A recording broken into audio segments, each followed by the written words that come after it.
Bonjour Monsieur le maire, Oui, bonjour. bienvenue au studio de la MAP dans le cadre du sommet Africité. On voudrait aborder avec vous un ensemble de questions concernant votre ville Ouagadougou. Et je commencerai par dire que la ville de Ouagadougou est en train de connaître une extension extraordinaire et il va continuer à s'étendre pendant les 20 prochaines années. Alors, quels sont les projets que vous proposez pour que cette extension se fasse dans de bonnes conditions?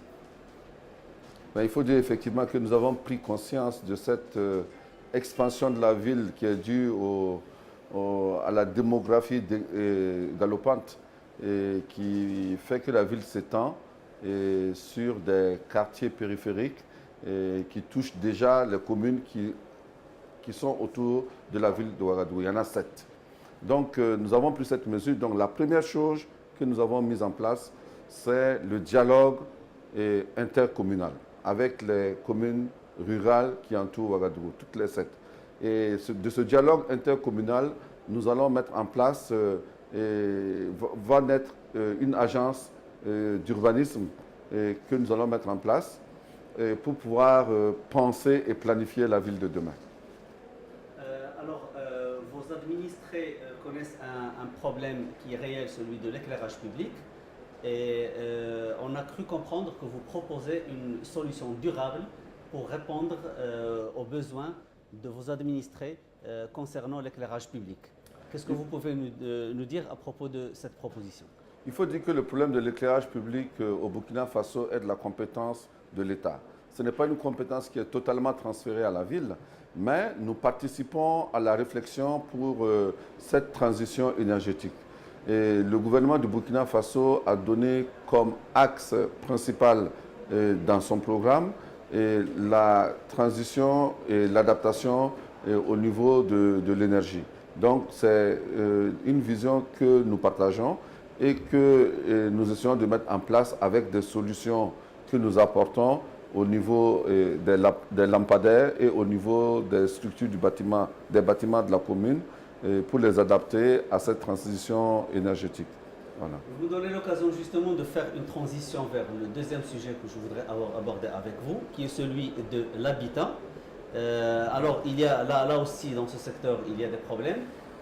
Quelles sont les solutions que vous proposez pour répondre aux besoins de plus en plus croissants dans une ville qui est en train de s'étendre année après année?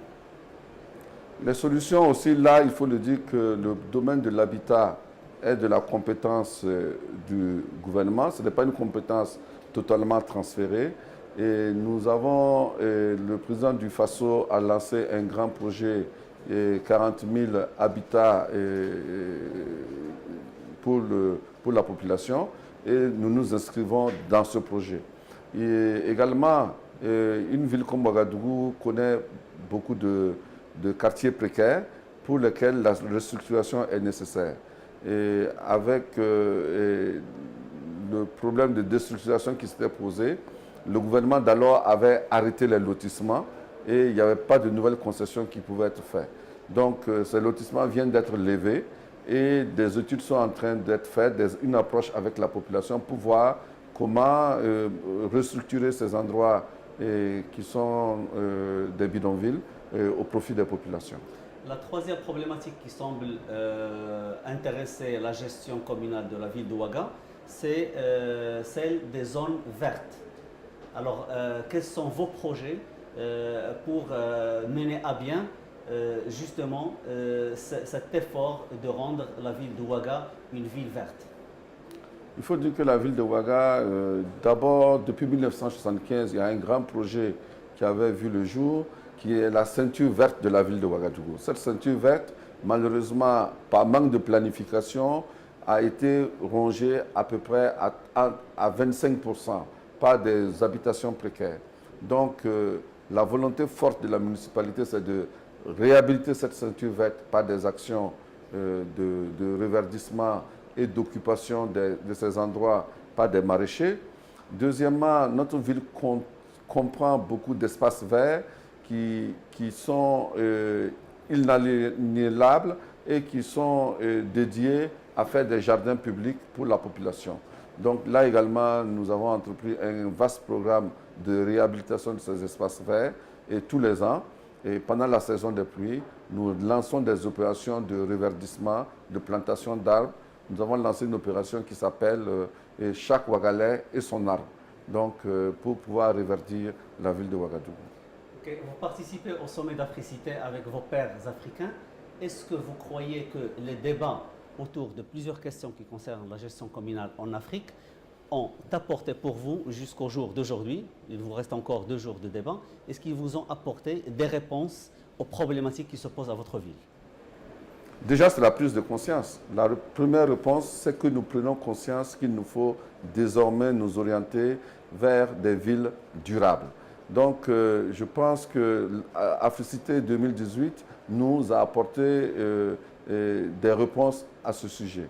Parce qu'au regard des nombreux panels qui sont organisés sur les problématiques de la vie en ville, nous avons pu, en tout cas, prendre des notes et voir que c'est une préoccupation qui est partagée entre toutes les villes du monde et toutes les villes africaines. On connaît tous les mêmes problèmes de sécurité, les problèmes d'environnement urbain, les problèmes de salubrité et les problèmes de pollution. Donc, ce sont des problèmes que nous partageons. Et quelles sont les solutions que nous devons y apporter? C'est une occasion à Africité de pouvoir échanger ces expériences et de capitaliser dessus. Merci beaucoup, Monsieur le maire, et au revoir. C'est moi qui vous remercie.